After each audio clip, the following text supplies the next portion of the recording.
una distribución especificada, ¿no? ¿No es cierto? Que por ahora no sabemos qué cosa es. ¿De acuerdo? Como alude al tiempo, debe ser una variable continua, pues. ¿De acuerdo? Con una distribución de probabilidad que sería interesante determinarlo. ¿De acuerdo? Ok, entonces, lo que nos percatamos acá es que en esta situación hay dos variables. Una que es la Poisson y otra que es una variable continua. ¿De acuerdo? Ambas se interlazan para tratar de describir todo este proceso. ¿Correcto?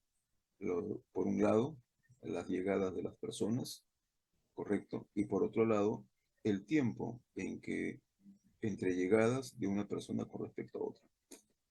Según la distribución de Poisson, las llegadas ocurren de manera aleatoria, o sea, independientemente. Ese es un requerimiento de la distribución de Poisson. Si el intervalo, por ejemplo, se extendiera, correcto, supongamos, pensemos que son las 24 horas sin interrupción, entonces la longitud del intervalo obviamente aumenta y por lo tanto el parámetro de Poisson también. ¿De acuerdo? O sea, se comporta de manera proporcional según la longitud del intervalo observado. Repito, esas son propiedades de la distribución de Poisson. En cuanto al tiempo, cómo poder encontrar su relación con ella, es centrarnos entre el tiempo que pasa entre una persona, entre la llegada de una persona y otra, como por ejemplo esto, acá. Voy a hacer esto simplemente para poder visualizar que este espacio que estoy ahí señalando representaría el tiempo entre llegadas, ¿correcto? Y de manera muy similar se podría hacer con nosotros, con las otras llegadas. Siempre hay un tiempo que es variable, obviamente. ¿Correcto? Puede ser más corto en algún caso, puede ser más amplio en otro, etcétera. Pero debería estar modalizada por una variable, que es la que queremos determinar. Entonces, aquí se puede establecer una relación, ¿ya? ¿Correcto? Lo primero que nosotros vemos es que en este desplazamiento de entre llegadas, ahí no hay ningún evento de Poisson. Entonces, lo que podríamos hacer es probabilidad de que X sea igual a cero. Por lo menos ya tenemos una base, ¿ya? En ese espacio no hay evento alguno, no hay llegadas. Y por otro lado, podemos nosotros referirnos en cuanto a esta variable t, que para que ahí no haya eventos, entonces el tiempo de desplazamiento entre llegadas mínimo debería ser el espacio que está señalado, mínimo, ¿correcto? Mínimo, ¿qué significa? Una relación de este tipo. La probabilidad de que la variable t sea mayor, ahora le voy a poner acá, a un t pequeñito observado. Sería algo así como el t sub i. Ahí está. Mínimo. Por lo tanto, habríamos encontrado una relación entre estas dos variables. ¿De acuerdo? No puede ser una relación en t de a lo más. No puede ser, porque si tú piensas que es a lo más, entonces la longitud entre llegadas podría ser más corta. Y eso no puede ocurrir. ¿De acuerdo? Lo que tendríamos que hacer es respetar por lo menos este espacio entre llegadas. Y eso corresponde a la relación mayor. ¿De acuerdo?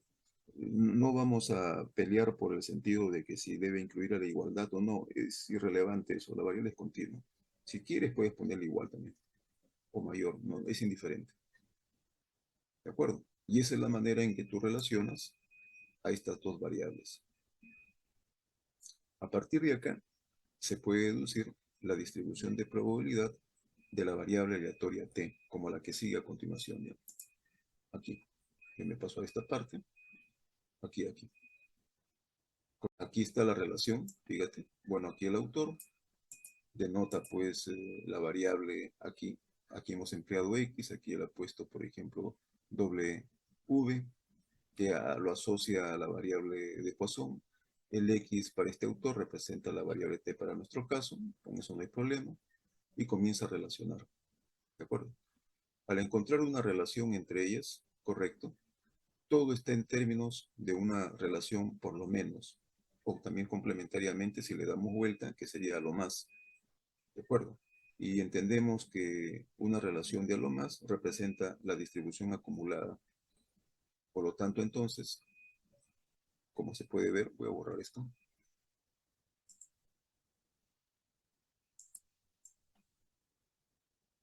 Se puede ver ahí que hay una relación entonces.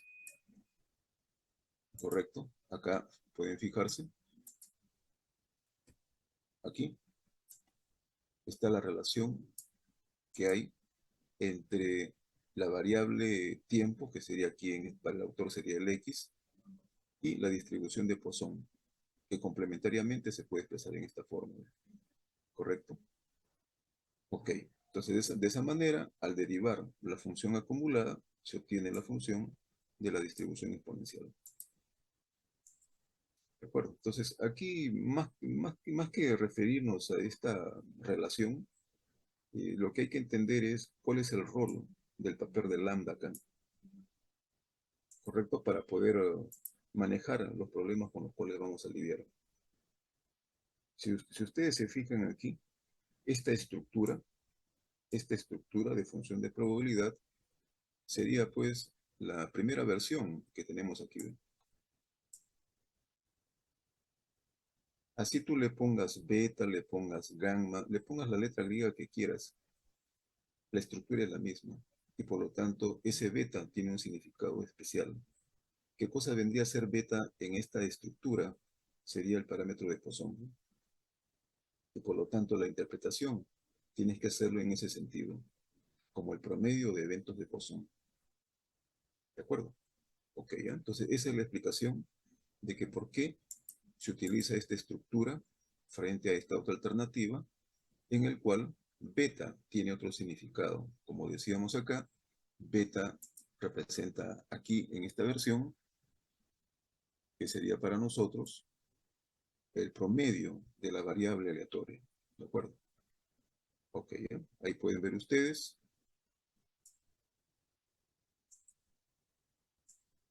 el significado de beta en esta segunda versión, ¿no? Ok. ¿Hasta ahí alguna consulta?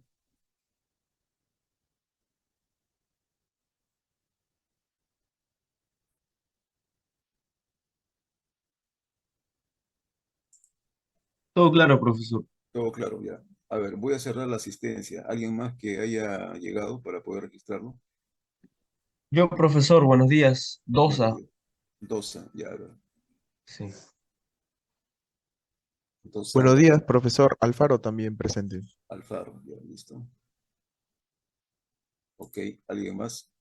Mauricio, Montes, profesor. profesor. A ver, la dama Mauricio, ¿no? A ver, un Sí, ratito. profe. Ya, a ver, un ratito, déjenme ubicarla primero. Estoy acá. Mauricio Lastra, ¿no? Ok, listo. ¿Alguien más? Montes, profesor. Buenos días. Montes. Ya, buenos días, joven. A ver, Montes Ángeles. Listo, registrado. ¿Quién más? Lizárraga, profesor. Por favor, Lizárraga. Ya, Ujú. a ver, Lizárraga. Ya está anotado ya. Ya. ¿Quién más? Nadie más, ¿no? Ya, listo. Cierro entonces la asistencia, ¿no?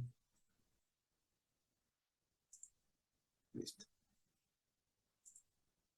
Ya está bien. Regreso nuevamente por acá, ¿no? Perfecto. Entonces, con esa explicación, ustedes no van a tener inconvenientes para poder reconocer a la variable exponencial, ¿ya? Otro detalle más que va a servir mucho. Nosotros mayormente esta distribución exponencial, no digo que sea siempre, ¿eh? Mayormente lo vemos como un aplicativo para la confiabilidad de productos, ¿correcto? Por ejemplo, pueden ser activos, o sea, máquinas, pueden ser dispositivos electrónicos, ¿correcto? Y el modelo exponencial se utiliza muchas veces para poder medir el grado o la probabilidad de supervivencia de tales equipos, de tales componentes electrónicos, por ejemplo. ¿De acuerdo? Entonces, aquí hay otro tip, ¿ya? que si el problema corresponde a esta temática de confiabilidad, podríamos aplicar esto, ¿no? Para reconocerlo. A ver, voy a representar acá lo siguiente, ¿no?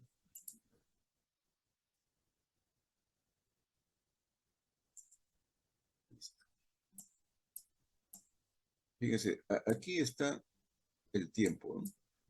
Tiempo, perfecto. Ese podría ser el tiempo que transcurre eh, para representar la vida, por ejemplo, de un componente electrónico, aunque también podría ser de un ser vivo, ¿no? No hay mucha diferencia ahí. Y por acá, en este otro eje, se representa la tasa, por ejemplo, de sobrevivencia. No es probabilidad, ¿no? La tasa es un índice, es un indicador, así como cuando tenemos el índice de natalidad, ¿correcto? O el índice de mortalidad, igual, algo similar, ¿ya?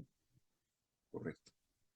Entonces, cuando uno refiere a la sobrevivencia de equipos, de activos, o fiabilidad en todo caso, se ha visto que esa tasa tiene un comportamiento de este tipo, más o menos, ¿eh?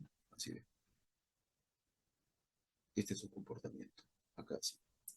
Obviamente, en la parte central, como sería el piso de este gráfico, debe ser una recta, ¿ya? Entiendan ustedes que estoy tratando de más o menos dar una idea, ¿ya?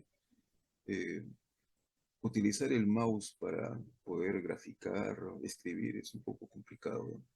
Pero aquí hay una recta, ¿ya? Hay una recta en este caso. Entonces, ¿qué es lo que se observa acá? Aquí se observa lo siguiente, ¿ya? Voy a dividir esto en tres zonas. Eso es lo que nos dice la literatura, ¿ya? Nos dice de que la tasa de sobrevivencia, correcto, cuando el equipo, el dispositivo recién entra a funcionar, es bastante sensible. Mejor lo explico como tasa de mortalidad, que se entiende mucho mejor. Cuando uno refiere, por ejemplo, a los nacimientos, correcto, ustedes saben muy bien que la tasa de mortalidad es muy elevada. ¿Por qué? Porque un bebé es vulnerable, ¿de acuerdo? Pero a medida que el bebé se va fortaleciendo, ¿no es cierto? O sea, pasan los días, pasan las semanas, se hace más fuerte y la tasa de mortalidad va bajando, ¿eh? Lo mismo pasa con los equipos. La misma idea es. Entonces, aquí hay un segmento. Este segmento de acá representaría, pues, sería la representación, ¿no? Quizá de fallos prematuros, para decirlo así, si se trata de equipos, ¿eh? ¿De acuerdo? En el otro extremo, que está al final, correcto, también hay fallos, ¿de acuerdo? Pero esos fallos ya se entienden mucho más si se trata de equipos que son fallos por desgaste, ¿de acuerdo? Ok, ¿ya? Si lo relacionas con los seres vivos, bueno, sería pues la etapa en la cual tenemos pues a personas quizá que ya longevas, que han llegado pues a una edad en la cual otra vez se vuelven vulnerables, ¿de acuerdo? Ok, ¿ya? Y fíjense que la tasa va creciendo. Sería para el caso de los seres vivos la tasa de mortalidad, análogamente como en los equipos, ¿no es cierto?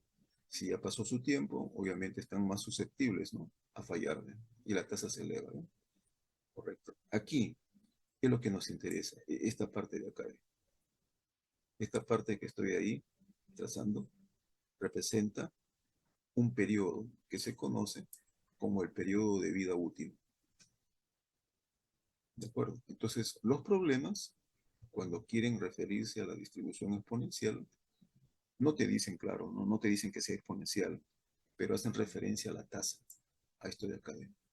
Y te dicen, el tiempo de vida útil de una variable tiene una tasa, ¿correcto?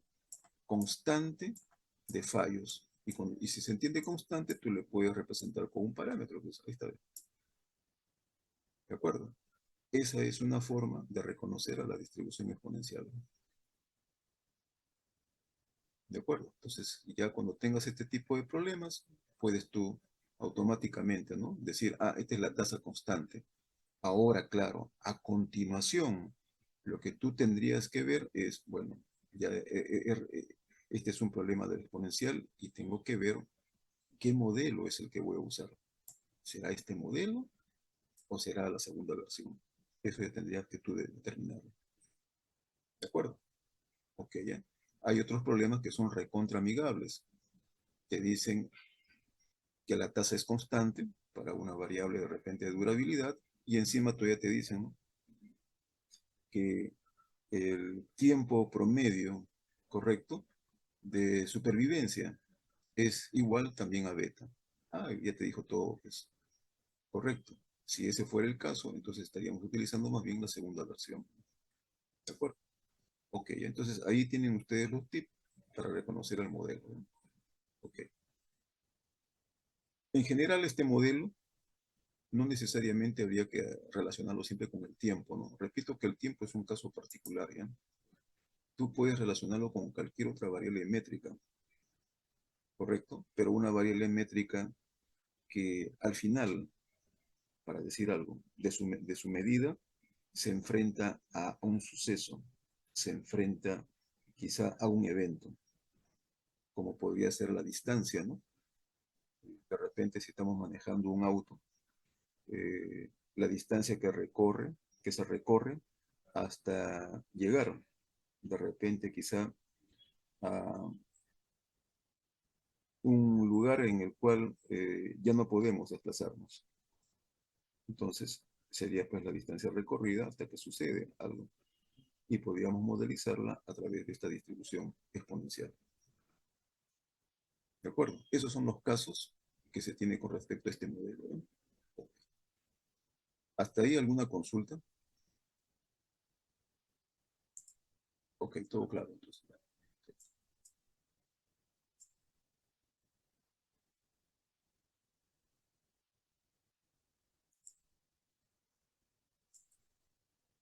Ok, listo.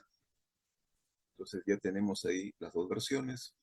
Tenemos la relación con la distribución de Poisson. Por favor, la recomendación aquí es la siguiente, ¿ya? Los problemas se describen en cuanto a cómo es la variable. Entonces, lo primero que hay que hacer es identificar a la variable y su correspondiente distribución de probabilidad, ¿ya? Si bien para un caso particular aquí hay una relación, utilicemos la relación siempre que sea pertinente evaluar tal vez una situación ya no de la distribución original, sino de su equivalente. Repito, pero mejor para decirlo así. Hay problemas que enuncian planteando una Poisson, pero si tú te vas a las preguntas, te preguntan acerca más bien, no de la variable de Poisson, sino de la variable exponencial. Entonces, eso es lo que hay que diferenciar. ¿Cómo lo hacemos eso? Reconociendo la variable, ¿no? Si la pregunta no habla de eventos, sino te habla de tiempo, entendemos pues que está refiriéndose a una variable continua, ¿no? Y como tal, hay que buscar su relación entre la distribución de Poisson y la distribución exponencial, ¿bien? A eso me refiero. Ok, pasó esto ya. Y ahora acá. Ese grafiquito que les mostré, correcto, en el cual la tasa de fallos es constante, eso constituye ser la base de esta propiedad exponencial. Ustedes verán acá, en palabras, diría, si estuviéramos hablando del tiempo, ¿ya?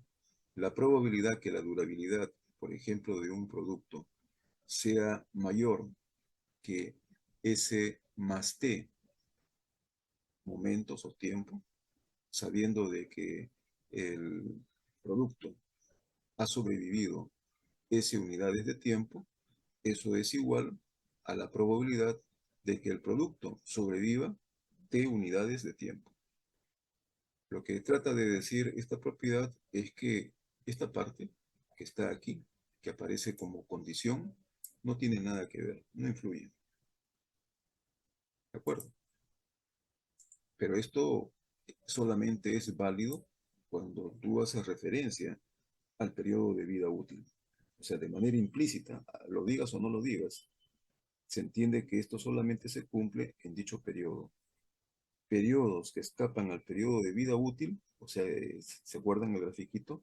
La parte donde teníamos los fallos prematuros y los fallos por desgaste, esos son otros momentos en donde esta propiedad ya no se cumple. ¿De acuerdo? O sea, hay que entender esto, ¿no? ¿Correcto? Listo. Entonces, en nuestros problemas hay que justificar. Si nos piden un problema, este tenor es bien conocido, ¿ya? Si nos piden evaluar una situación de este tipo, habrá que colocar a un costado siempre y cuando estemos frente al periodo de vida útil. Ah, ya, listo. Entonces se justifica. ¿De acuerdo? Ok, ¿ya? Bueno, acá se tiene como ilustración tipo un escenario en el cual nos dice que una empresa suministra una serie de componentes con una vida media de 3.000 horas. Fíjate, miren su tenor de cabe. ¿Ok? Habla de la vida media, significa que habla de la esperanza matemática. ¿De acuerdo?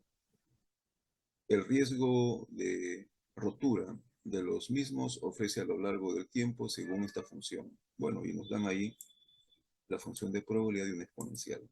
¿De acuerdo?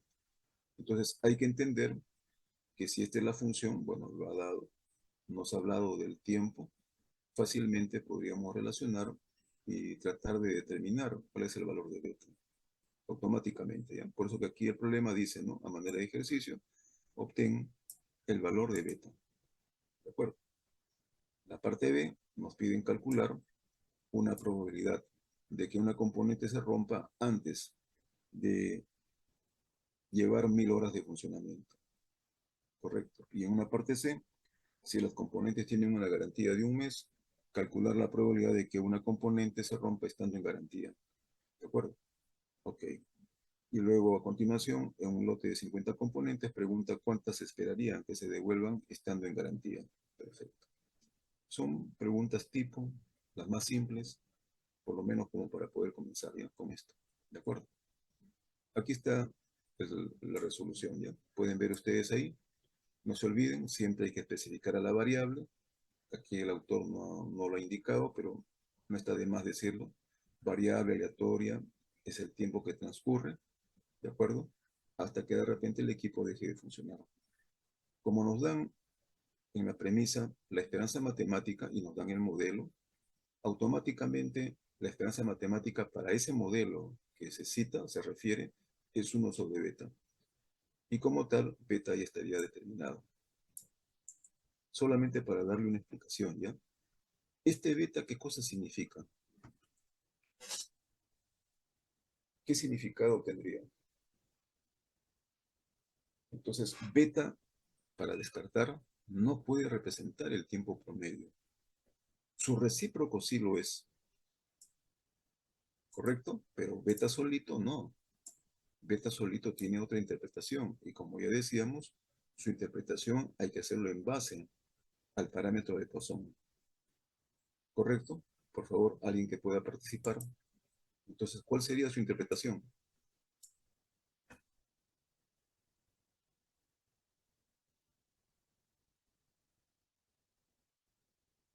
A ver, Dosa Gamonal, ¿se encuentra? Sí, profesor. A ver, ¿qué interpretación tendría? O mejor dicho, olvídate de esto por un momento. ¿Qué significa el parámetro lambda en una Poisson? El parámetro lambda en una posición significa la cantidad media de casos que Eventos. ocurren en un determinado tiempo. Perfecto, perfecto. Entonces, eso es igual acá. ¿Ve? Este beta que estamos viendo representa la cantidad de media de eventos. ¿Ve? Claro, es muy chiquito, ¿no? ¿No es cierto? Eso obviamente no habrá que preocuparnos, ¿ya? Porque según, claro, la cantidad de datos que nos han dado sale así, pues. Pero representa el promedio, ¿ven? El promedio de eventos que ocurren, por ejemplo, en un intervalo. ¿De Profe- acuerdo? Entonces, ese significaría la interpretación de este beta, ¿ya? Profesor, ¿y ese intervalo de tiempo en donde el inicio del problema nos lo dice? Claro, si nosotros nos fijamos acá, perfecto, mira, Ahí está la vida media. Nos habla, por ejemplo, de 3.000 horas. Claro, está refiriéndose a la variable exponencial, correcto. Cuando nos habla, por ejemplo, de una vida media de 3.000 horas, eso es como para decirlo así, ¿no? Si has visto el grafiquito que hice con las personas, sería pues eh, que el tiempo entre llegada de las personas, claro, si lo hablo en estos términos va a parecer muy exagerado, en promedio es 3.000 horas, ¿correcto? Correcto. Eso es lo que eso es lo que deberíamos estar entendiendo. Que la cifra sea muy elevada, muy exagerada, bueno, ya ese es otro punto. ¿De acuerdo? Correcto. Entonces, si tenemos la distancia promedio, entonces nosotros deberíamos entender, por ejemplo, que todo eso ocurre en un intervalo dado, en un recinto, ¿no? Nosotros podríamos de repente, en lugar de hablar de 1.000 horas, podríamos revertir todo eso y hablar de repente en 1 hora nada más, ¿correcto? Entonces, ¿cómo encontrar ese intervalo? Eso ya lo podemos ver después, pero por lo menos debemos entender aquí que este modelo exponencial podemos vincularlo con el modelo de Poisson. Y con el modelo de Poisson, por lo menos, hemos identificado su parámetro medio. Perfecto. ¿De acuerdo? Como pregunta, la idea sería si estos datos nos permiten reespecificar la dimensión de dicho intervalo. Pero por lo menos, repito, ya tenemos nosotros una idea de que hay una vinculación entre los dos modelos. Para la resolución de problemas es suficiente con la vinculación. ¿De acuerdo? Si es que, claro, nos pidieran más adelante ese detalle, ¿eh? Ok. Entonces sigo por acá. Tengo ya el parámetro, correcto. Ahora, ¿qué es lo que puedo hacer con ese parámetro? Puedo utilizar para reespecificar la función de probabilidad de una exponencial y poder evaluar toda probabilidad que me pidan, como la que viene a continuación. ¿Cuál es la probabilidad de que se rompa antes de llevar 1.000 horas de funcionamiento? Ahí está el suceso de Poisson. El suceso de Poisson es de que se rompa, correcto. Algo así como que deje de operar, correcto. Aquí está el suceso. X menor o igual a 1.000 y eso amerita integrar porque la función es continua, ¿no? Desde el menor valor, que sería 0, hasta el tope, que es 1.000. ¿De acuerdo? Que procedamos a evaluarlo mecánicamente con la integración, esa es una forma. O también lo que podríamos hacer es invocar la función acumulada de una exponencial. Tú eliges cuál de ellos te parece ser más práctico para poder encontrar su probabilidad. ¿De acuerdo? Entonces aquí no hay mucho que pensar, simplemente proceder nada más a lo que es la evaluación probabilística, ¿no? Para el otro caso, dice, si las componentes tienen una garantía de 1 mes, ¿correcto? O sea, se entiende que la garantía es a lo más.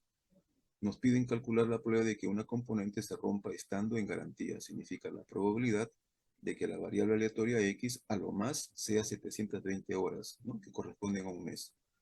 Una vez más, como todo está dado en horas, habrá que volver otra vez a integrar, ¿no? ¿Correcto? Este suceso. ¿De acuerdo? 720 horas. Una vez más la reiteración, lo podemos hacer como indica acá el autor, integrando, o si no, invocando a la función acumulada. ¿De acuerdo? Ok, ¿ya? Aquí tenemos entonces su probabilidad. Todo lo que estamos haciendo hasta ahora simplemente son cálculos de evaluaciones de probabilidad exponencial. Todavía no hay Poisson acá. ¿De acuerdo? Ok. Y luego para esta parte C, correcto, me piden aquí que si en un lote de 50 componentes esperan que se devuelvan, entonces eso de esperan alude a la expectativa, ¿no? La esperanza matemática. Para formalizarlo esto como protocolo nada más, definamos una nueva variable y, que sería el número de componentes del lote que fallen, ¿correcto? Y eso seguiría un modelo, por ejemplo, binomial. Si justificamos que la probabilidad de fallo es constante, ¿correcto? Y que si tenemos una determinada cantidad de lotes, fácilmente podemos encontrar entonces su esperanza matemática. ¿De acuerdo?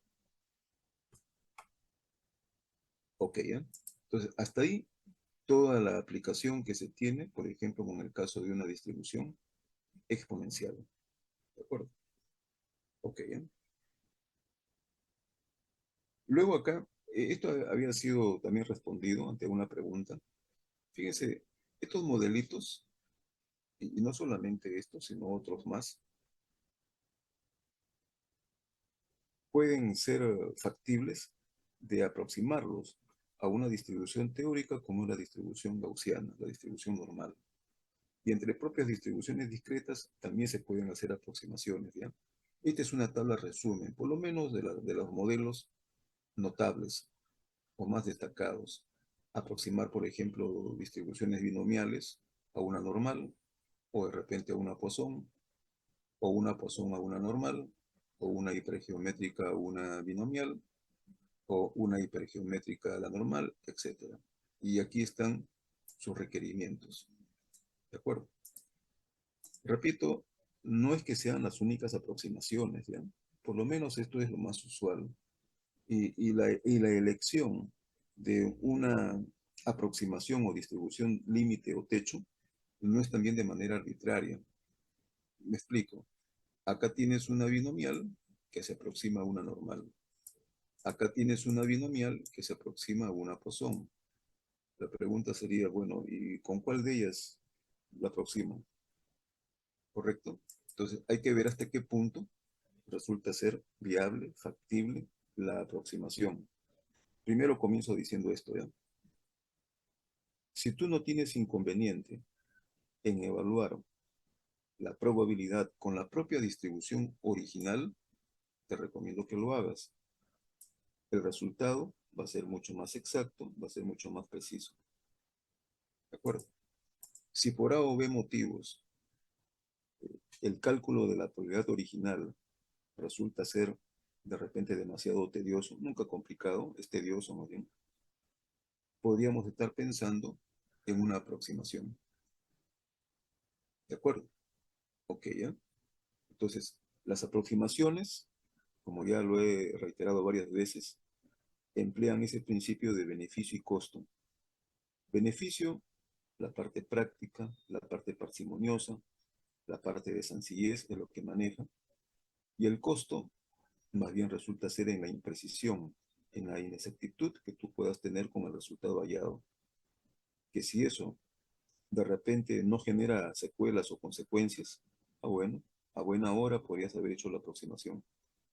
Pero si de repente aproximas y obviamente la aproximación es burda, vas a obtener un resultado que quizá se espera como respuesta quizá una cantidad diferente.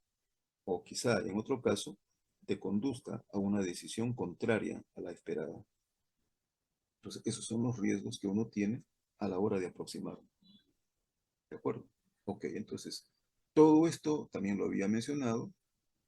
Hay autores que prefieren utilizar, en lugar de estos requerimientos muy particulares o específicos, simplemente ver si la cantidad de mediciones, por ejemplo, resulta ser mayor.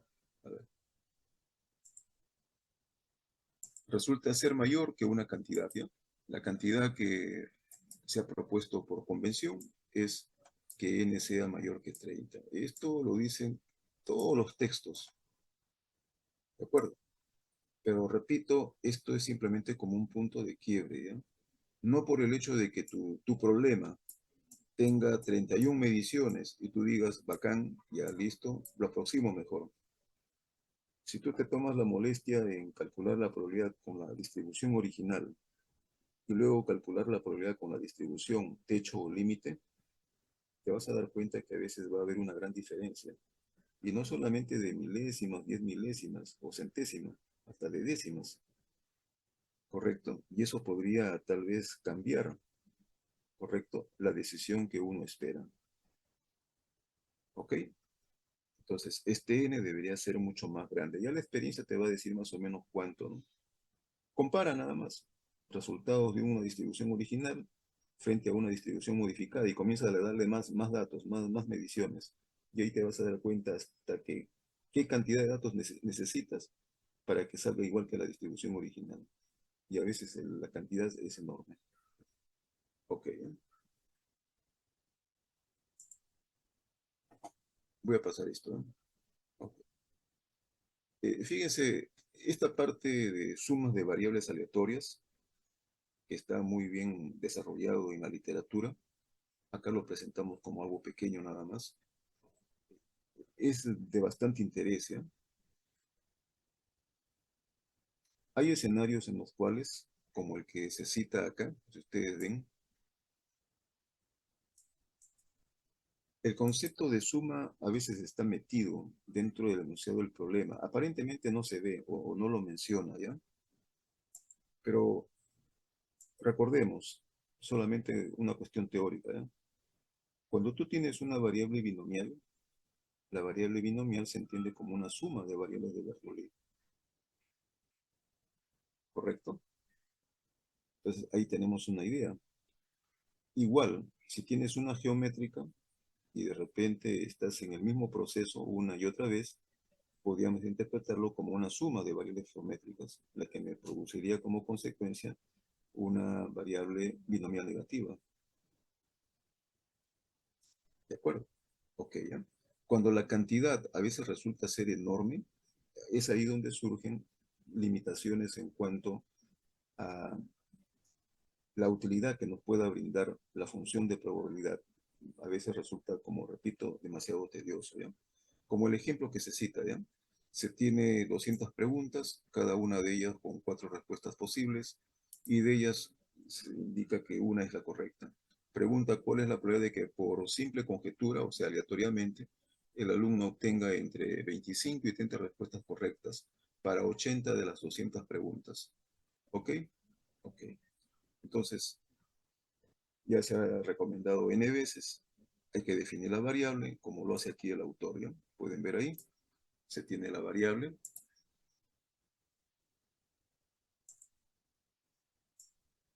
especificada, ¿ya? Ok.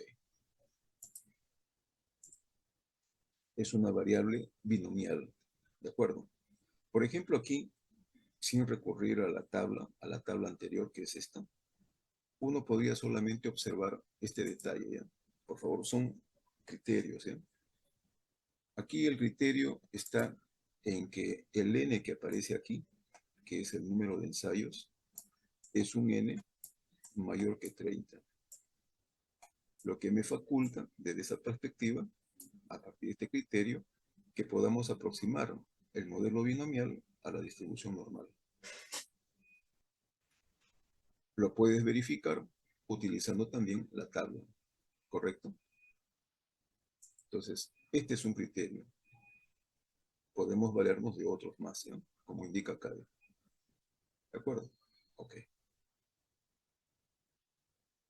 Seguidamente, lo que hay que hacer es plantear el suceso de probabilidad a evaluar. Como especifica aquí dos límites, uno inferior y otro superior, a partir de la variable binomial se plantea dicho suceso en términos probabilísticos. Se puede ver ahí la probabilidad de que la variable binomial se encuentre entre sus valores. ¿De acuerdo? Entonces también comentábamos el día de ayer de que para pasar de una variable discreta a una variable continua,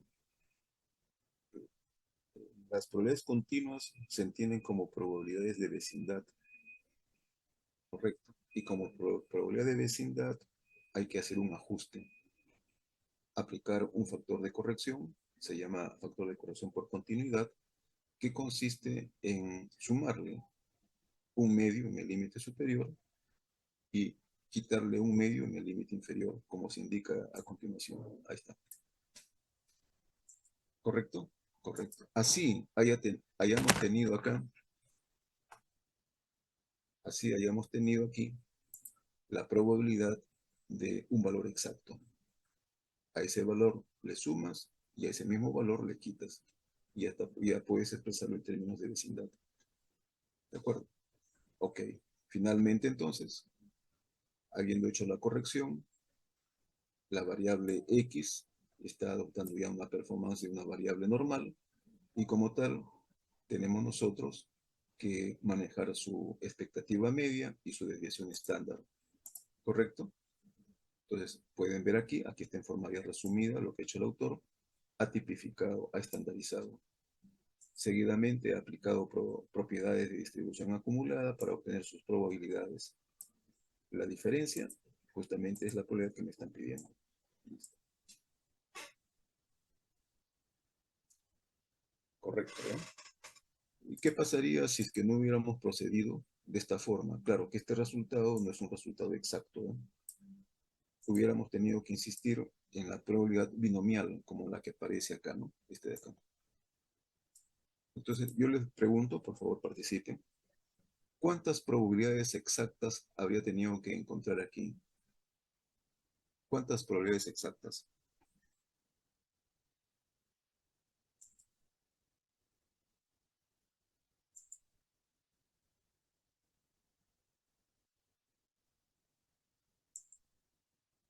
Si ustedes ven entonces la variable binomial arranca desde 25, luego sigue 26, luego sigue 27 hasta llegar a A 30. 30. Correcto, son probabilidades exactas. Piensen nada más en una situación distinta, solamente para ver, sentar un poco la preocupación, ¿ya? Pensemos que de repente tenemos libertad. No se limiten a las 200 preguntas, limítense a más. Pensemos, por ejemplo, ya no es 80, sino mucho más todavía. Entonces, ¿cuál sería la probabilidad, por ejemplo, de que la variable aleatoria se encuentre entre 20 y 70? Es decir, ¿correcto? Solamente observando ese detalle, ¿no? De 20 a 70, ¿cuántas probabilidades exactas tendrías que encontrar? Claro que podría estar pensando de que mejor me conviene calcularlo complementariamente, pero aún complementariamente tendría también un tanto de probabilidades exactas, ¿no? A eso voy, ¿no? Cuando resulta a veces tedioso, muchas veces lo que se hace es dejarlo indicado. Y claro, ¿no? Y esto lo hemos comentado en aula, siempre le hacemos una nota ahí diciendo, no, solamente falta calcular y nada más. ¿De acuerdo? Pero no es suficiente eso, ¿no? Por eso que aquí se está mostrando recursos para poder redondear la resolución, ¿ya? Si vemos que es muy tedioso, podemos entonces ver la parte de aproximación para llevarlo a un modelo mucho más manejable. Pero repito, siempre eh, siendo consciente de su beneficio y costo. ¿De acuerdo? Ok, ya. Esa es la ilustración para esta parte. Profesor, Sí, dime. claro, en ese caso en el que tengamos que hacerlo a mano, está bien transformarlo, pero si tuviéramos calculadora normal, podríamos escribirlo nomás. Claro, claro. Si hay herramientas para poder evaluar, no habría ningún inconveniente, ¿no? Se podría Ah, calcular directamente, pero sería bueno siempre justificar, ¿no? La manera como lo has obtenido, porque no todos tienen herramientas de cálculo, algunos tienen tablas, otros ni tienen tablas y van a querer calcularlo así de manera manual, como se dice, ¿no? ¿De acuerdo? Ok, ¿ya?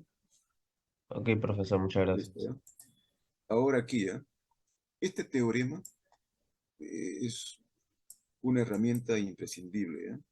Con esto, con esto se termina el curso también, o sea, con este tema. Hasta el final vamos a ir con el teorema central del límite, ¿ya? Esto hay que diferenciarlo de las propiedades, de, por ejemplo, de la distribución normal, ¿ya? Eh, Hay versiones de este teorema, dos en particular, ¿ya? Por ejemplo, la versión que ustedes están viendo, claro, comienza, que es la misma en los dos casos, con una sucesión de variables, ¿ya? Todas ellas independientes e idénticamente distribuidas, pero nos dice no especificadas. O sea, eso nos da a entender que la información es muy limitada. Por A o B motivos, quizá no podamos especificar la distribución de donde vienen estas mediciones. Eso puede pasar, ya, eso puede suceder. ¿De acuerdo? Aunque también podría ser que conozcamos, también podría ser, y no necesariamente normal. Ponle alguna distribución por ahí, voy a citar un nombre que de repente puede resultar desconocido para nosotros, conocida distribución Weibull, por ejemplo. No la hemos visto. Es una distribución tal vez más complicada, correcto, pero por lo menos estamos entendiendo de que no es normal. A eso queremos referirnos, ¿ya? Y el peor de los casos sería que no tengas ni idea qué distribución es. Eso es lo que quiere decir este teorema. ¿De acuerdo? Ok. Pero eso sí, lo que nos dice acá es que a pesar de toda esa incertidumbre, bueno, debiéramos conocer algo siquiera, pues, ¿no? Como por ejemplo su esperanza matemática y debiéramos conocer su varianza, ¿de acuerdo? Como la que especifica acá. Con eso nos podemos defender, ¿ve? Con media y con varianza. Claro, de la población de donde han sido obtenidas las mediciones, ¿eh? Aquí el autor, por simpleza, por parsimonia, ha escrito mu y ha escrito sigma cuadrado. La la notación correcta sería mejor colocarlo aquí como la esperanza matemática de X, de donde proceden estas mediciones, y la varianza de X. Eso sería lo mejor. ¿Ya? ¿Qué me dice este teorema? Me dice, si n, la sucesión de variables, es considerable, correcto, las medidas que usted ha tomado son muchas, correcto, entonces la suma de las mediciones dividida entre n, que es el promedio, se distribuiría, correcto, aproximadamente como una normal con estas características, con una media igual a la media de la población y con una desviación estándar que se puede obtener de esta manera, como la desviación estándar de la población sobre raíz de n. Repito, esta última es la notación española, ¿no? ¿De acuerdo? Eso es lo que me está diciendo este teorema. Venga de donde vengan estas mediciones, no interesa, ¿correcto? Lo que me está diciendo es que la distribución de la suma, si lo quisiera ver en una versión, seguiría teniendo una distribución aproximada como una normal. Claro que habría que actualizar estas características. ¿De acuerdo? Y en el caso del promedio, que son estos parámetros. ¿De acuerdo? Eso es lo que me dice en este caso, ¿eh?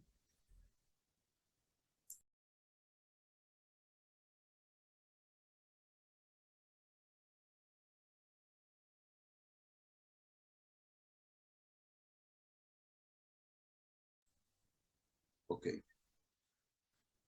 No confundir con las propiedades de la distribución normal, ¿ya? Si tú tienes un escenario en el cual se alude que la población es normal, y ahora sí voy a citar, con media mu y varianza sigma cuadrado conocidas, ¿correcto? Y a partir de dicha población obtienes mediciones como x1, x2 hasta xn. Puede ser que el n sea considerable, también suficientemente grande. Tú no vas a decir que es por el teorema. Ahí lo que prevalece es la propiedad, más que del teorema. Recuerda, el teorema no está diciendo, para casos así como se indica, no especificado, el teorema está diciendo la distribución de probabilidad, por ejemplo, del promedio o de la suma, su distribución de probabilidad se aproxima a una normal. ¿Entiende eso? Habla de aproximación. En una propiedad de la distribución normal no habla de aproximación. Dice sí o sí, la suma de dos variables de 3 a 4 o de 1.000.000 o más tiene distribución normal, es lo que está diciendo. Entonces ahí hay una diferencia, ¿eh? ¿Correcto? Correcto, ¿no? Ok. Profesor, Sí, dime. tengo una pregunta y una observación. Este, ¿Es necesario, no, o sea, ¿se me escucha? Sí, sí, claro, sigue. Ah, ya. Es que lo escucho un poco lagueado, creo que es mi internet. Sí, te ¿Hola? escucho, dime.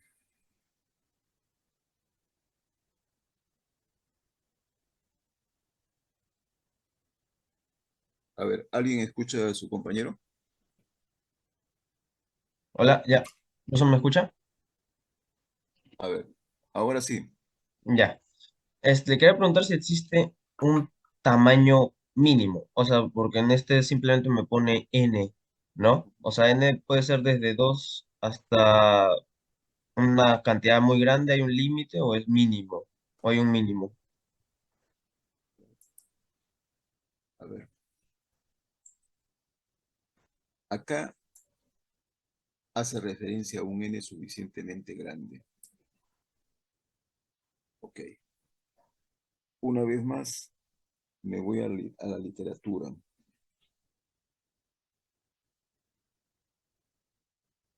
Hay autores que consideran que para efectos prácticos, entre comillas, la aproximación podría, así, ¿ya?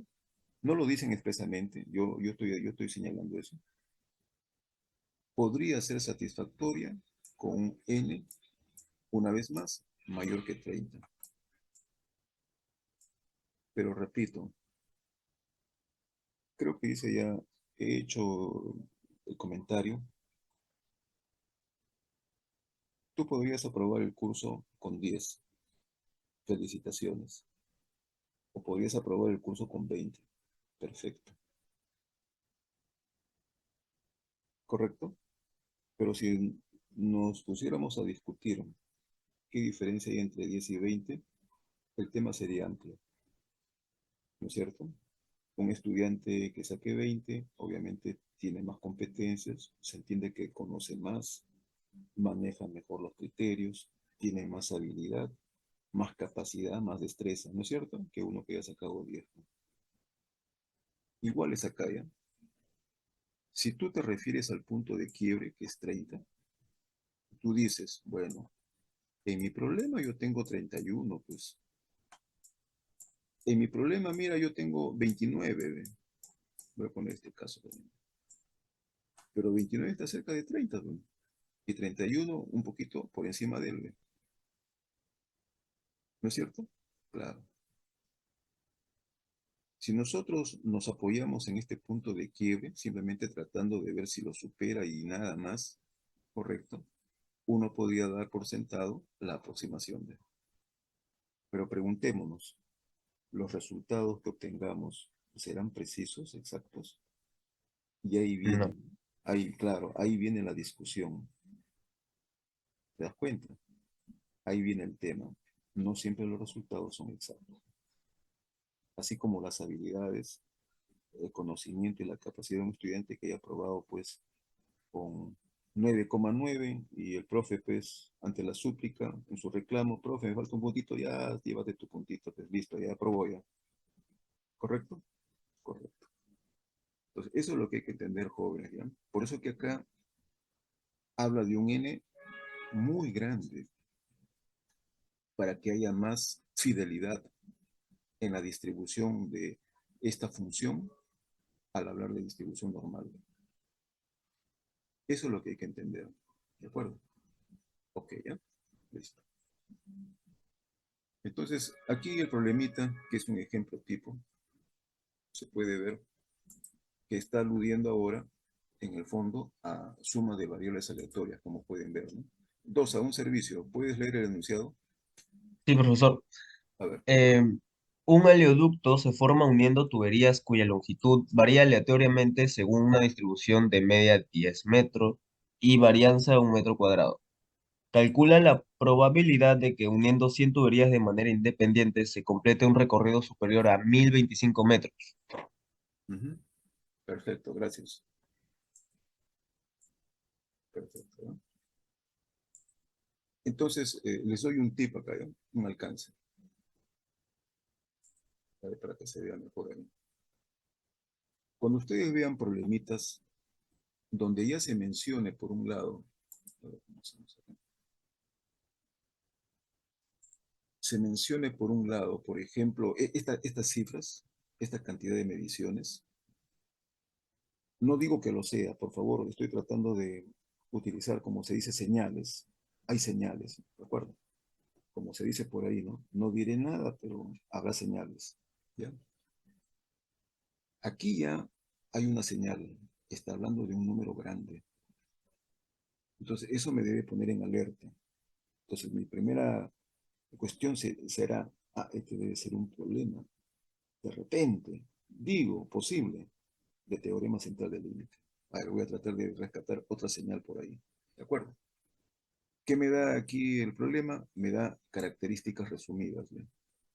Me habla de la media, me habla de la varianza para una variable que es la longitud y no me dice qué distribución de probabilidad tiene, o sea, no me dice quién es el f de x.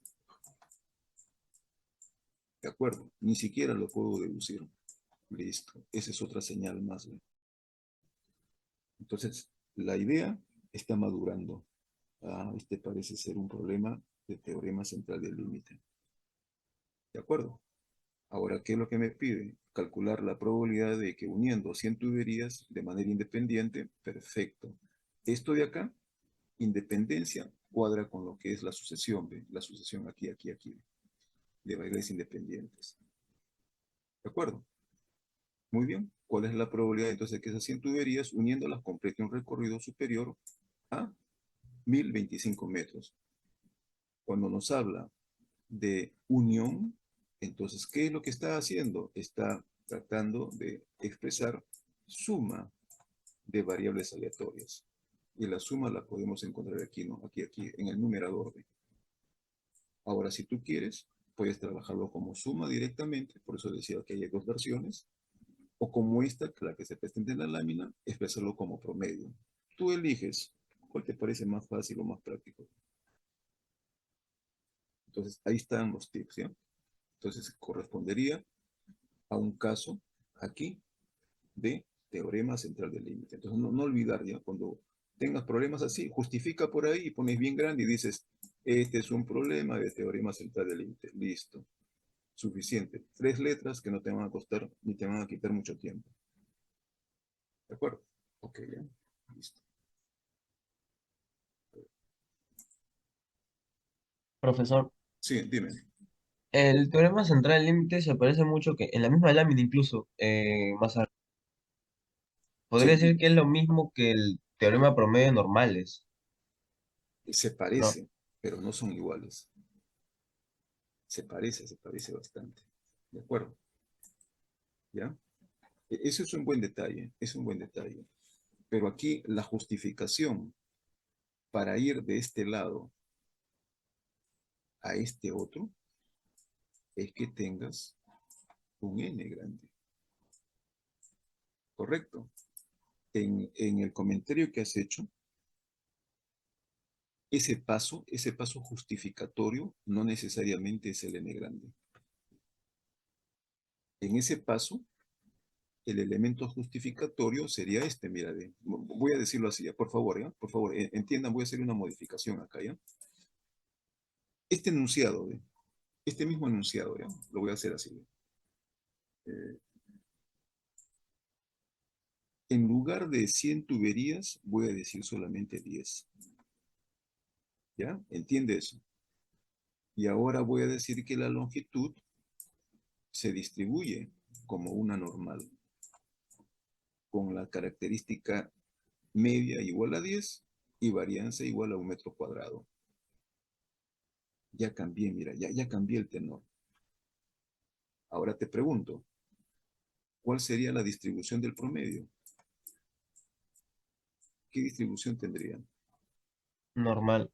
Claro, sería normal, pero la respuesta es, ¿se justificaría por teorema central del límite? No. Claro, entonces, ¿qué razón o qué justificación debería mencionar ahí?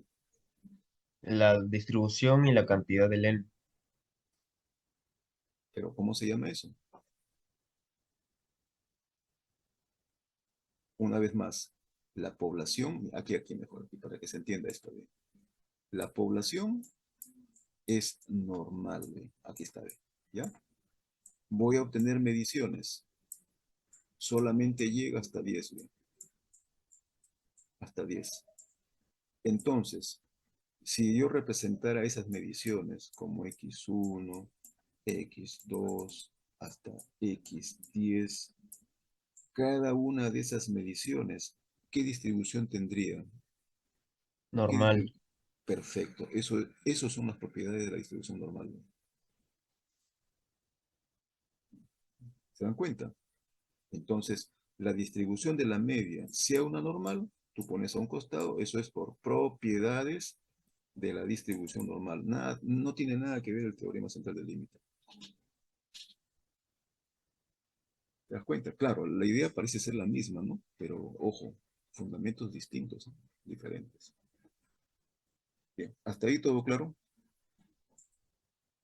Sí, profesor. Ya, Muchas listo. gracias. Ok, listo. Voy a borrar esto, ¿no? Una vez ya identificado el problema, ya, lo que sigue es la parte mecánica, ¿ya? Por favor, no trato de considerar que la parte mecánica es irrelevante. Bueno, también tiene su lugar, ¿ya? Pero responde más a una cuestión mecánica, ¿ya? Que lo que vendría a ser la parte operacional o de cálculo, ¿ya? Bueno, ahí está. Ahí está el desarrollo que hace el autor. Especifica la variable aleatoria con las características dadas para los 100 elementos. Formula la suma de variables aleatorias. Perfecto. Invoca el promedio. Y por teorema central del límite, que no lo dicen, bueno, lo asumen, pero por favor ustedes no lo asuman. Ustedes díganlo, por favor. Digan, por favor, cuál es la razón. A un costado pones teorema central del límite. Listo. Su especificación probabilística estaría dada por esta expresión. Perfecto. Me piden evaluar la probabilidad que esta suma sea mayor que esta cantidad. Aquí hago un comentario. ¿Podríamos haber resuelto el problema utilizando el concepto de suma nada más? Podría ser eso, pero claro, tendría que haber encontrado la esperanza matemática de la suma y la varianza de la suma. Pero acá el autor, como está utilizando el concepto de media, ¿qué es lo que hace? Lo siguiente, ven. Todo esto de acá, todo esto de acá, ¿qué suma? Para finalmente expresarlo como qué, como media. Pero hay que tener cuidado en esto, ¿ya? Acá se ve fácil, se ve entendible, pero cuando tú quieras estandarizar esta expresión, hay que tener en cuenta que acá la estandarización debe ser con la media de X barra y con la varianza también de L. La varianza de la media o su desviación estándar es esto. Ahí lo estoy resaltando, ¿eh? ¿Ya? Y a veces acá es donde nos confundimos, porque cuando uno estandariza, uno dice, ah, bueno, acá dice, correcto, que hay que quitarle su media, entonces, y lo divide entre su desviación estándar, y están pensando en la desviación estándar de la población. Ahí sería el error. ¿De acuerdo? Ok, ya.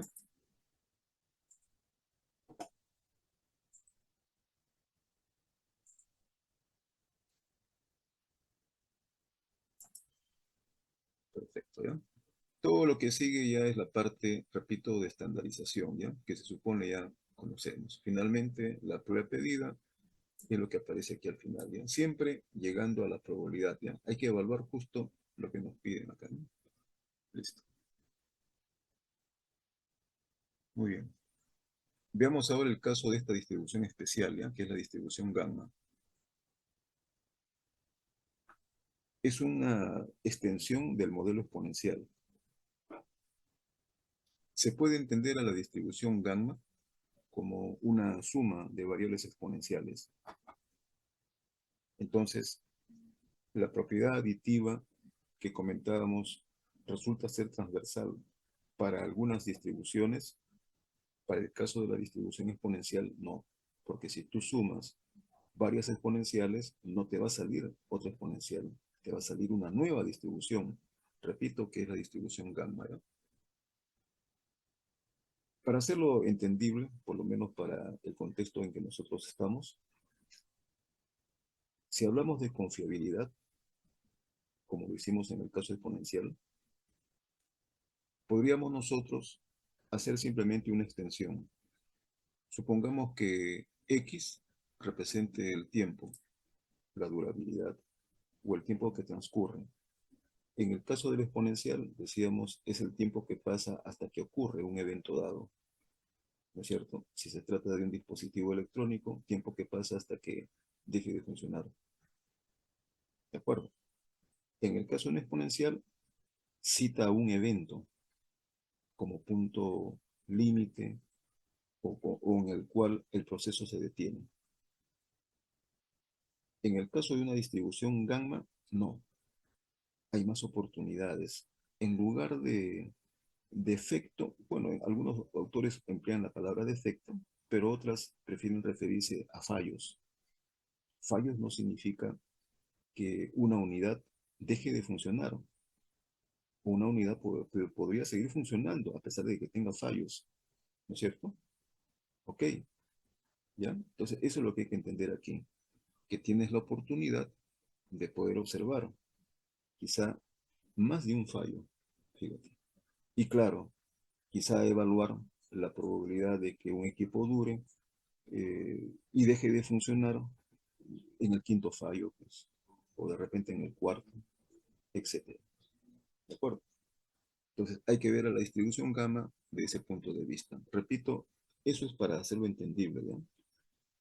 Pero si te sales de ese contexto y quieres modelizarlo nada más y ajustar un conjunto de datos a este modelo, al igual que en los casos anteriores comentados, simplemente construye la distribución empírica y mira si la distribución empírica se parece a la forma de la distribución gamma. Ustedes pueden ver ahí, desde el punto de vista geométrico, qué forma adopta la distribución gamma. ¿De acuerdo? Claro, ese sería un ajuste a ciegas, como se dice, ¿no? Simplemente para ver si compatibiliza con la forma o no. ¿De acuerdo? Ok. Una vez más, acá. La distribución gamma, como es una generalización de la exponencial, y la exponencial tiene dos versiones, la gamma también tendría dos versiones. La versión que están viendo ustedes es la primera de ellas, ¿ve? Para que se den cuenta nada más, hagan ustedes el alfa, que es el parámetro de forma, ¿correcto? Igual a 1. Y se va a simplificar. Al final, ¿qué me va a salir con alfa igual a 1? Me va a salir beta por e a la menos beta x, que es la primera versión de la distribución exponencial. ¿Correcto? Igual tenemos una segunda versión, ¿ve? Aquí, a continuación. Aquí está, ¿no? Hay una segunda versión, ¿no? Igual, haz alfa igual a 1 y te va a salir la segunda versión de la distribución exponencial. ¿Correcto? Sus características de esta versión están dadas acá. Se puede ver ahí. Alfa beta, por un lado que es la expectativa y la varianza que es alfa beta cuadrado. Y en la primera versión, que es la que aparece por aquí. Ahí está. Sus características sería pues alfa sobre beta. Aquí está, aquí está. Alfa sobre beta y alfa sobre beta cuadrado. Recomendación. Simplemente en el problema que tengas entre manos, identifica qué versión es más apropiada. ¿De acuerdo? Ok, ya. Listo, entonces. Ahora aquí, aquí, les doy otro tip. Si la distribución gamma refiere el tiempo como durabilidad, tiempo que transcurre, tiempo de supervivencia, ¿ok? Y el alfa, que es el parámetro de forma, representa una cantidad discreta, entera, ¿de acuerdo? Entonces, podemos establecer un puente entre la distribución gamma y la distribución de Poisson. ¿Correcto? Esto solamente se plantea, una vez más, con propósitos prácticos. Si tú tienes una distribución gamma y quieres evaluar una probabilidad, aquí está, este sería el primer miembro de la ecuación que aparece en la parte izquierda. Tú, con tus conceptos básicos, podrías encontrar utilizando el criterio de integración. ¿De acuerdo? Ok, ya. ¿Quieres un camino más rápido? Bueno, llévalo a una Poisson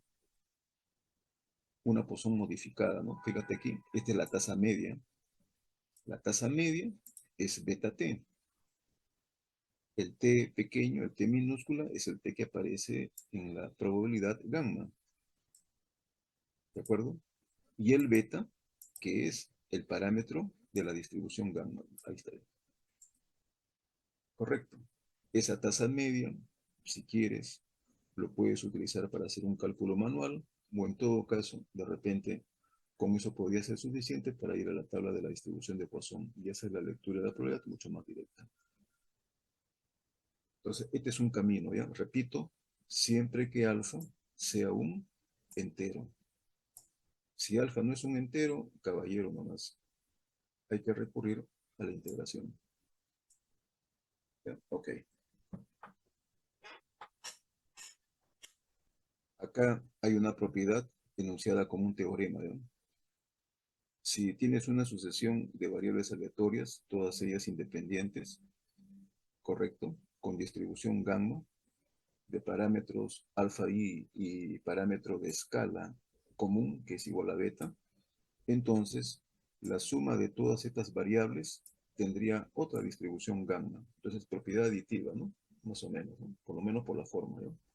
Eso sí, con un parámetro de forma que viene a ser la suma de todos los parámetros de forma parciales. ¿De acuerdo?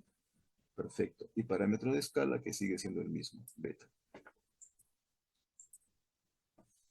¿De acuerdo? Entonces, acá sí se cumple esa propiedad, ¿bien? Ok. Bien. Por lo menos acá nos da una idea acerca de su aplicación, ¿ya? Acá refiere que la distribución se emplea, por ejemplo, para representar el tiempo aleatorio de falla, por ejemplo, de un sistema.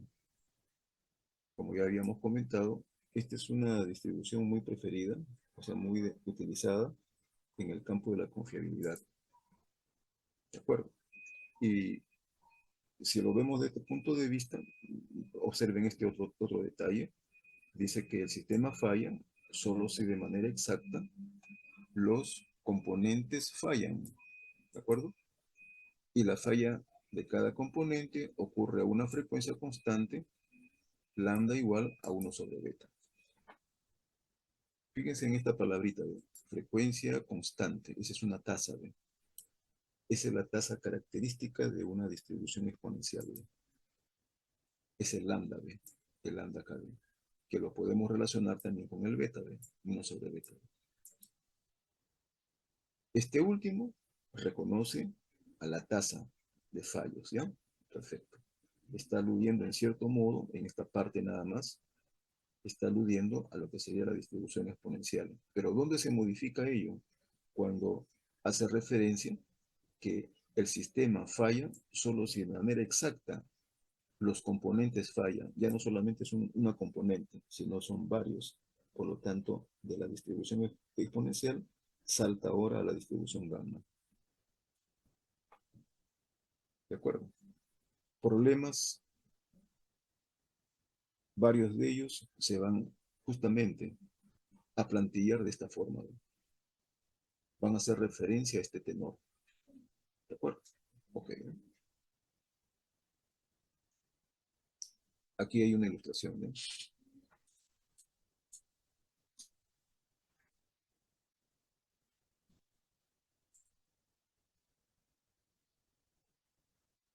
Alfaro Rojas se encuentra.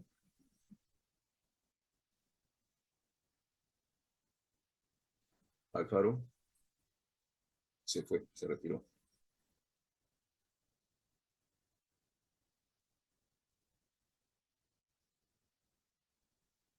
Guamán, Profesor, sí, un servicio, pues, una lectura del problema. Supóngase que cierta pieza metálica se romperá después de sufrir dos ciclos de esfuerzo. Si estos ciclos ocurren de manera independiente a una frecuencia promedio de 2 por cada 100 horas, obtener la probabilidad de que el intervalo de tiempo se encuentre hasta que ocurra el segundo ciclo. Perfecto, Ah, gracias. ahí. Listo, hasta ahí nomás, ahí nomás. Gracias, gracias. Para rescatar lo siguiente, ¿ya? Fíjense, como su compañero indica, acá se hace referencia a una pieza metálica, un dispositivo, y nos dice que se romperá después de sufrir dos ciclos de esfuerzo, ¿correcto? O sea, dos momentos en el cual se lo somete a presión, ¿de acuerdo? Entonces, aquí hay un parámetro, ¿de acuerdo? Habla de 2, una cantidad entera. ¿Correcto? Correcto. Luego sigue diciendo, si estos siglos ocurren de manera independiente, recuerda, esa palabrita de ocurren eventos de manera independiente es una característica propia de la distribución de Poisson.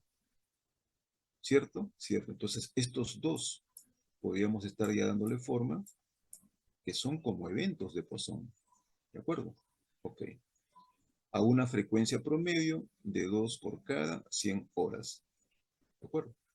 Cuando habla de frecuencia promedio, correcto, de 2 por cada 100 horas, podría darnos a entender que se trata, fíjense, si bien es cierto, está hablando de la Poisson 2 en un intervalo de 100 horas, cuando preguntaron ya el intervalo, aquí sí lo está dando el intervalo, ¿de acuerdo? Pero la relación de 2 sobre 100 también a la vez sirve para poder describir al parámetro exponencial en una de las versiones, no digo en las dos, en una de las versiones. ¿Correcto? Correcto. Me pide obtener la probabilidad de que el intervalo de tiempo, correcto, esa es la variable aleatoria, se encuentre hasta que ocurre el segundo siglo. Perfecto. El tenor es esto. Aquí está el tenor. Ese tenor que está acá, incluyendo el siglo, prácticamente es el tenor de una variable gamma. Recuerden que el tiempo es variable aleatoria continua.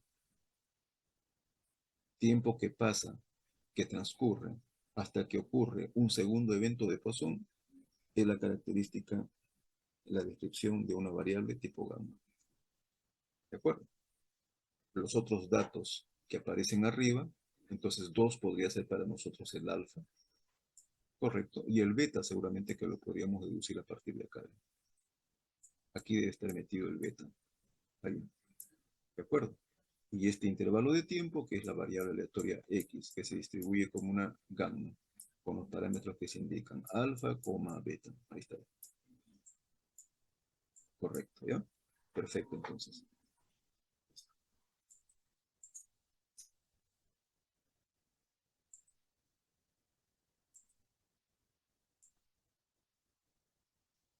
Bien, veamos qué es lo que ha hecho el autor aquí, ¿ya? ¿Qué nos piden primero acá? Parte A, menos de 200 horas. Hay que medir probabilísticamente este suceso. Perfecto, se entiende. Siguiente, dentro de una desviación estándar del tiempo promedio. Siempre, aquí ya entra a tallar un poco el léxico, ¿ya? La terminología, ¿correcto? Ese lenguaje de probabilidad que yo comenté cuando abordamos el tema de probabilidades. Aquí se va arrastrando todo eso, ¿no? Acá habla de desviación estándar.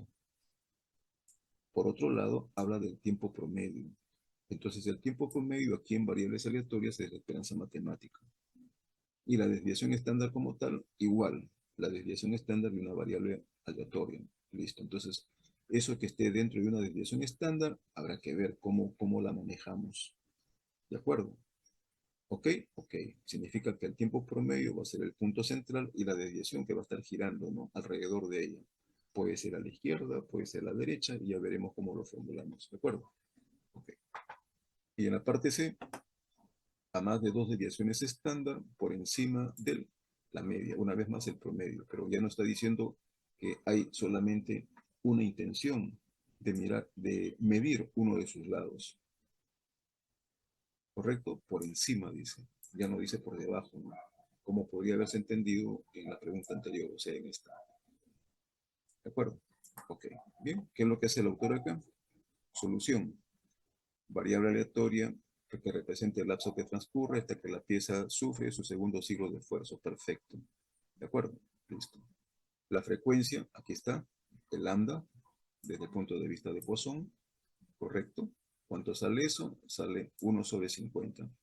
Pero a la vez también nosotros entendemos que hay una relación con la distribución exponencial, ¿no? Repito, siempre y cuando se hable de un alfa que resulta ser un entero. Como dice su segundo siglo, entonces alfa es igual a 2. Perfecto. Relacionamos y vemos que beta es igual a 50. Listo. De esa forma podemos identificar ya o redefinir a la distribución gamma. ¿Correcto? Correcto, ahí está. Tenemos ahí que evaluar este suceso por definición de probabilidad acumulada. Invocamos la integración desde 0 hasta 200 y caballero nomás habrá que integrar. Pero aquí lo que quiere ilustrar el autor es que si alfa es una cantidad entera, toda esta integración sería tan equivalente, ¿no es cierto? O sea, la probabilidad de suceso sería tan equivalente como calcular una probabilidad poissoniana complementariamente expresada de esta forma, ¿no? Como la que indica aquí al final. ¿Correcto? ¿Cuánto vale el x chiquito? Aquí vale 200. ¿Cuánto vale beta? ¿Se acuerdan? Beta vale 50 y a partir de ahí podemos obtener el nuevo lambda. ¿De acuerdo? Pueden ver ustedes acá. Ahí está. El nuevo lambda. Perfecto. Evaluamos desde el punto de vista de Poisson. Fíjense, es mucho más práctico, mucho más simple. No quita tiempo. Obtenemos aquí su probabilidad y complementariamente sería la probabilidad que nos están pidiendo. ¿De acuerdo? Ahora, para la segunda parte, B.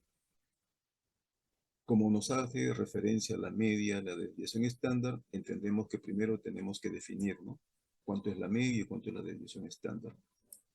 ¿Correcto? Podríamos haberlo obtenido directamente a partir de sus características. Y luego la probabilidad que se encuentre a una desviación estándar de la media, hay que entender entonces que eso es un entorno. ¿De acuerdo? Aquí está, ¿ve? La media menos sigma por un lado y la media más sigma por otro lado. Perfecto. Es la probabilidad de un intervalo. ¿Que cómo calculo esta probabilidad? Recurre, si gustas, a la integración. ¿De acuerdo? Ahí está.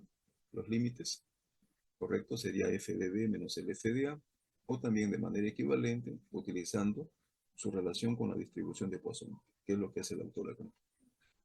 Para finalmente, una vez más, aplicando propiedades de distribución acumulada, obtener la probabilidad pedida. ¿Ya? Perfecto.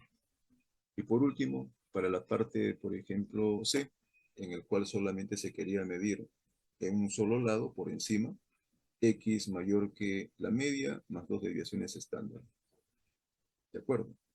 Entonces, esta probabilidad de que X sea mayor que 241.42, si gustas, lo puedes evaluar integrando de manera directa con la función de probabilidad gamma, o también recurriendo a la propiedad que tiene o en forma equivalente con la distribución de Poisson, ¿de acuerdo? Como se hizo en las partes anteriores. ¿De acuerdo? Entonces ahí tienes el resultado y el procedimiento en general de cómo proceder con una variable gamma en el cual ésta se relaciona con la distribución de Poisson. Repito que en algunos otros casos, de repente el alfa no es una cantidad entera. Al no ser una cantidad entera, ya no podríamos hacer estas equivalencias. No queda más remedio que integrar. ¿De acuerdo? Ok, ya. Perfecto. ¿Hasta ahí alguna consulta? Dosa, ¿alguna consulta hasta ahí? No, profesor. Todo claro, ya, perfecto, gracias. Sí. Jóvenes, recuerden, la práctica es la próxima semana, ¿no? ¿Cuál es el temario? Todo lo que son distribuciones de probabilidades, tanto el caso discreto como el caso continuo. Problema central del límite. Esa ya es una fija ya.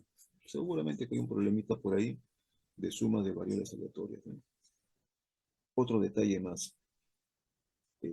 No podemos eh, relegar el tema de variable aleatoria, porque variable aleatoria está inmerso aquí en distribuciones de probabilidades. Lo absorbe. Entonces hay que repasar esa parte, por lo menos como en la clase presencial, que hablábamos o nos referíamos a un perfil. Tengan eso como herramienta, ¿eh? Repito, cómo definir la variable aleatoria, cómo establecer su función de probabilidad, su función acumulada, sus características, por lo menos las básicas, y alguna propiedad que la distinga a la distribución.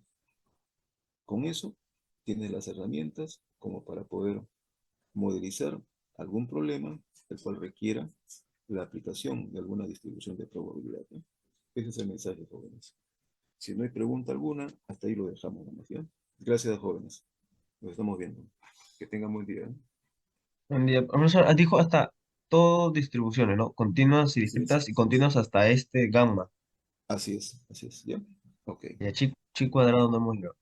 No, no, esas son distribuciones especiales. Eso lo vemos todavía para la siguiente evaluación. Ay, está bien, perfecto. Ok, Muchas listo. gracias. Muy bien. Hasta la siguiente semana, profesor. Muchas Ya, gracias. nos vemos, hasta luego.